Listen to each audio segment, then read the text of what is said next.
How to heal from fuck boys. My fucking God.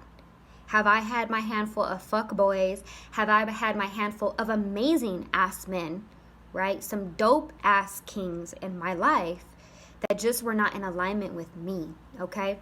So how I heal from fuck boys. Now, what you're going to need to identify for yourself, because it's different for everybody. So this is just for you, queen, and for my kings, to let go of whatever the thought, okay, whatever female terminology you want to use for someone who is not in alignment with your greatness or who is draining you, okay,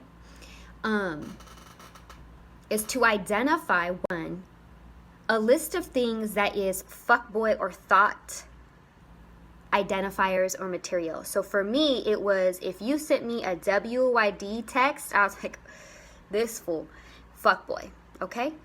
Messages me in the middle of the night, way fucking late, knowing I'm a mom who runs her own business. I don't have time for you. You don't respect my fucking time. Whatever it is for you, okay? You need to come up with your identifiers and on that list. Now, when he or she does one of these things, I want you to immediately change their name in your phone to F-boy or whatever T-girl, and then their name. That way, when they text you or call you, you already are reminded. You're in the right headspace to be like, this is who I'm fucking with, okay? This is who I'm dealing with. This is not someone who's here to uplift my spirit and my soul.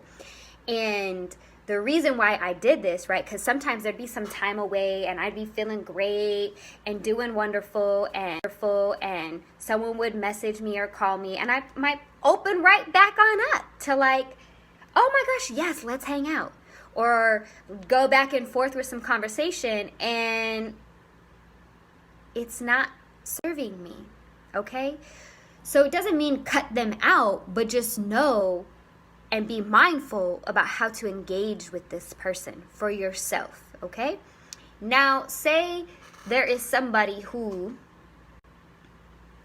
you want to dive deeper with, and you know they're not a fuckboy or a thought or whatever it is for you, and they do one of the things.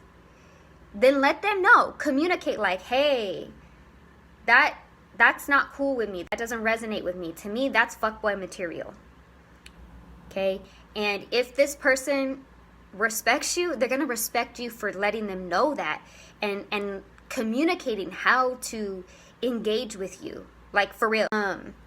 So signs for me that I'm annoyed, I'm irritated, I feel disrespected, my energy is drained. When they leave my presence, I'm in a worse off mood, or when we're not engaging, I'm like, that's how you know. Those are your signs, okay? Sources of this is that this person is probably not in alignment with where you want to go.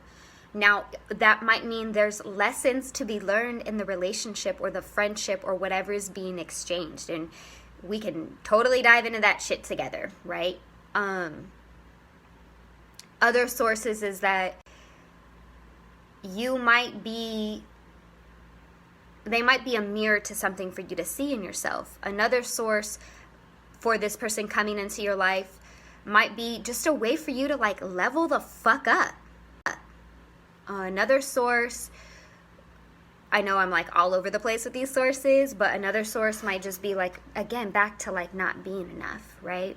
So you got to know who the fuck you are. You got to know your worth. You got to define your worth so that you're unfazed by the fuckery.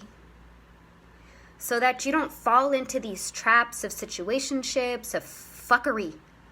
And when you know your worth, it's like easy to filter through. And it's not a filtering and like then thinking that they're negative. It's like you can see their greatness, but how they're showing up is not for you. And like, it's cool.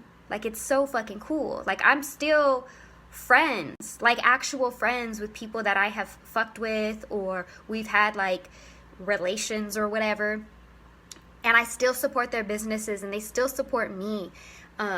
So you're not meant to like turn every relationship into fucking Prince Charming or your king or your queen, right? Like, not at all. Like, not at all.